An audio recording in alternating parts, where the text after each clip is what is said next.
Buenas noches. Dos temas. Uno es Córdoba, donde ayer ganó el peronismo la intendencia de la capital. Hace un mes había ganado la gobernación de la provincia. Y el otro tema son las medidas económicas que hoy anunció el Ministerio de Economía, Sergio Massa. Ya está en el estudio Mario Negri, diputado nacional por Córdoba, como todos saben, pero un protagonista importante de la vida nacional de los últimos años, que además esta vez no es candidato a nada, ni va a ser candidato a nada, así que nos puede ayudar a analizar muy bien tanto lo que pasó en Córdoba, como lo que pasa con el gobierno nacional, como lo que pasa con la oposición también. Con respecto de lo de Córdoba, yo quiero resaltar el protagonismo que está teniendo el ausentismo. El ausentismo en las elecciones, hay una tendencia en todas las elecciones provinciales de un fuerte ausentismo. La participación ayer en Córdoba fue del 58%, es decir, que el 42% del padrón no fue a votar. Fíjense que ayer también hubo elecciones en España, no tiene nada que ver con nosotros. En España elegían al gobierno nacional de España. La participación fue del 70%. El voto no es obligatorio en España. Los españoles estaban quejosos porque decían que era un porcentaje bajo. 70% en un país que el voto no es obligatorio, 58% en un país donde el voto es obligatorio. Estas son las realidades que hay que comparar. Por la información que tengo, el mayor porcentaje de ausentismo se dio en los barrios de la clase media y la clase media alta de Córdoba. Que son por lo general los sectores más antikirchneristas. Entonces, si uno se pone a ver si esto se traspó, no sé si se va a extrapolar a la elección nacional. A lo mejor no. Ojalá que no. Cuando se elija presidente no sea así. Pero ojo que si esto, yo escucho hablar a mucha gente, también de clase media, que dice que no va a votar porque no le gustó la declaración de un candidato de la oposición. Son antikirchneristas, porque no le gustó la forma como se expresó el otro. Ahora, si vamos a entrar con estas frivolidades para decidir si vamos a votar o no, después no vamos a tener derecho, los que no vayan a votar, no van a tener derecho a hablar mal del gobierno que venga. Es decir, no ir a votar es ceder el derecho fundamental que tiene todo ciudadano, que es elegir a sus gobernantes. Si se cede ese derecho, se pierde la autoridad moral posterior para criticar a los gobiernos. Esto es así. La otra, esto lo voy a conversar con Mario Negri, pero yo creo que el gobernador electo, que viene de ser intendente de la capital, Martín Yarlora, es un hombre que tiene una buena imagen como intendente. Bueno, acaba de ganar la gobernación de la provincia. Esto no se puede desconocer también. Por supuesto que el peronismo de Córdoba no es el peronismo kirchnerista. De hecho, el peronismo de Córdoba tiene su propio candidato a presidente, que es el actual gobernador de Córdoba, Juan Schiaretti, que hoy dijo: nosotros no tenemos nada que ver con el kirchnerismo. El otro tema que a mí me quedó de la elección de ayer es que otra vez las encuestas se volvieron a equivocar. ¿Por qué estaban todos los dirigentes nacionales de Juntos por el Cambio, Rodríguez Larreta, Patricia Bullrich, Gerardo Morales, ayer en Córdoba? Porque las encuestas decían que Rodrigo de Loredo, el candidato de Juntos por el Cambio, iba a ganar bien. Y perdió por 7 puntos. Es mucho, ¿eh? La equivocación fue grande. Pero ojo, no es solo un problema argentino, pasó en España también.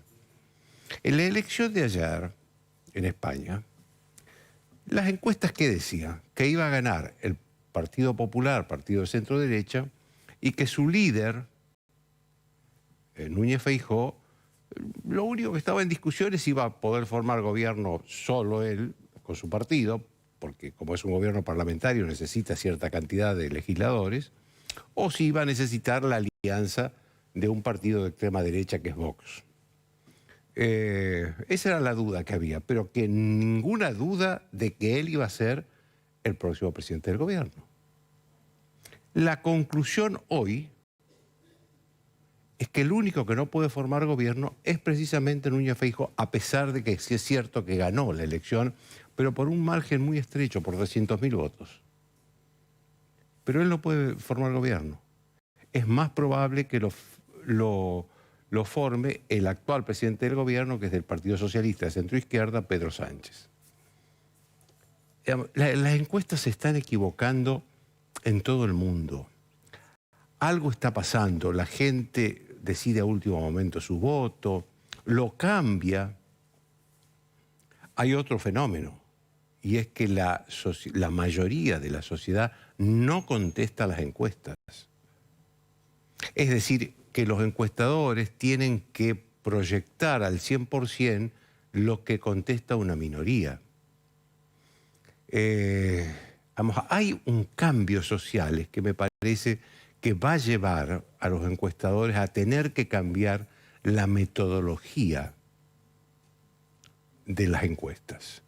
Porque antes las encuestas eran la realidad anticipada. Yo me acuerdo hasta los años de la primera década de este siglo, 2007, la elección de 2007, 2005, se equivocaban por décimas. Eso y acertar es lo mismo. Hoy se equivocaron en Córdoba por más de 7 puntos. Evidentemente, algo está cambiando en la sociedad, algo que los encuestadores no están percibiendo. Vamos a lo de Massa. Massa lo que hizo fue una devaluación encubierta y una mayor presión impositiva sobre los sectores productivos. Bien no cayó porque el precio del dólar aumentó en un día 24 pesos. Eso se llama desconfianza. Así de simple. De todos modos, la devaluación era lo que estaba pidiendo el Fondo Monetario Internacional. Fíjense que el jueves de la semana pasada el Fondo difundió un informe global sobre todos los países y en el caso argentino pidió la devaluación, pidió la unificación del mercado cambiario y el ajuste fiscal. Es decir, el fondo viene pidiendo fundamentalmente 2 decisiones del gobierno argentino: devaluación y ajuste fiscal. Que no siga derrochando plata del Estado.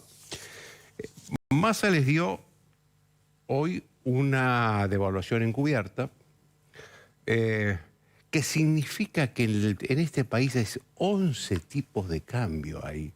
11 tipos de cambio. Yo no conozco ninguna economía ni ningún país que funcione con 11 tipos de cambio distintos. Fíjense que uno cree que el dólar turista es uno solo. No, no. Hay un dólar turista para menos de $300 y hay un dólar Qatar para más de $300. Así son infinidad de cosas. Infinidad de cosas.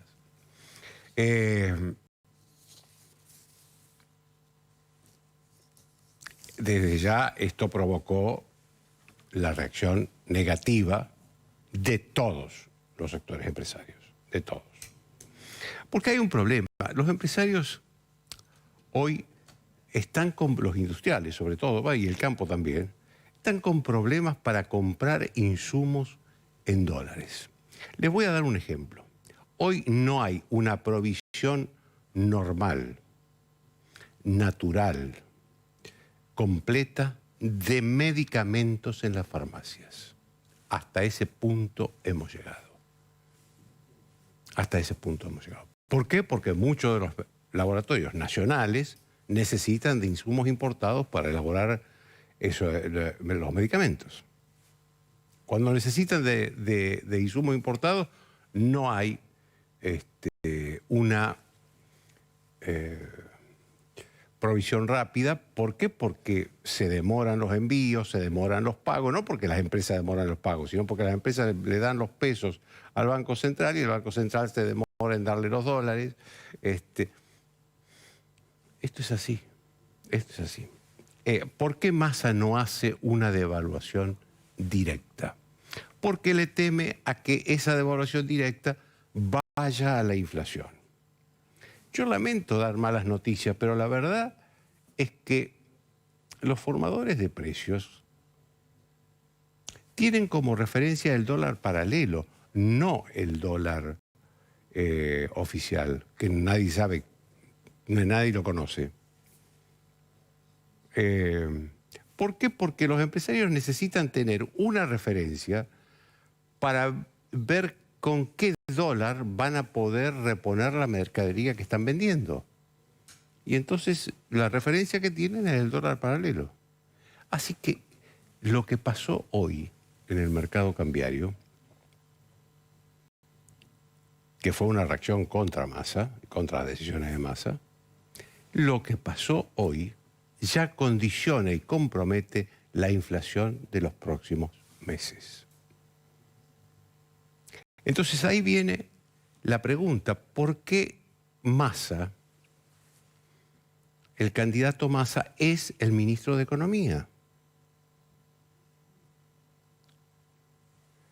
Yo puedo entender que el candidato Massa ponga algunos reparos con decisiones que tiene que tomar el ministro de Economía. Pero no puedo entender que el ministro de Economía dé 1000 vueltas para llegar a una solución que podría ser mucho más simple y eficiente. Y eso pasa porque el candidato es ministro.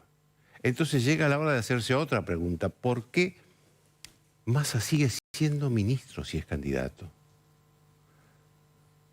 Yo no sé si él cree que esto lo beneficia. La verdad que yo creo que no lo beneficia. Hubo casos en otros países de ministros de Economía que hicieron después de su gestión al frente del Ministerio de Economía una gran carrera política. Inclusive llegaron a presidente de su país. El caso más cercano que tenemos y más notorio es el de Enrique Fernando Cardoso en Brasil. Fue ministro de Economía, terminó con la inflación en Brasil y fue 2 mandatos consecutivos presidente de Brasil. Ahora, para eso el requisito es que la gestión sea exitosa. No es el caso de Massa. La verdad que no es el caso de Massa. Por supuesto que hay otra mirada. Hay otra mirada. La otra mirada es que dice, bueno, a ver, la salida de Massa del Ministerio de Economía, en estas condiciones, con un presidente débil, sin candidatos alternativos importantes, puede provocar una inestabilidad mayor en la economía. De un gobierno del que Massa es candidato, le guste o no, lo acepte o no, él es el candidato del gobierno. Lo que digo es, el ministro de Economía debería pensar si le conviene seguir siendo ministro de Economía y candidato. Candidato ya no se puede bajar, pero sí podría renunciar al Ministerio de Economía. Después de una breve pausa, Mario Negri.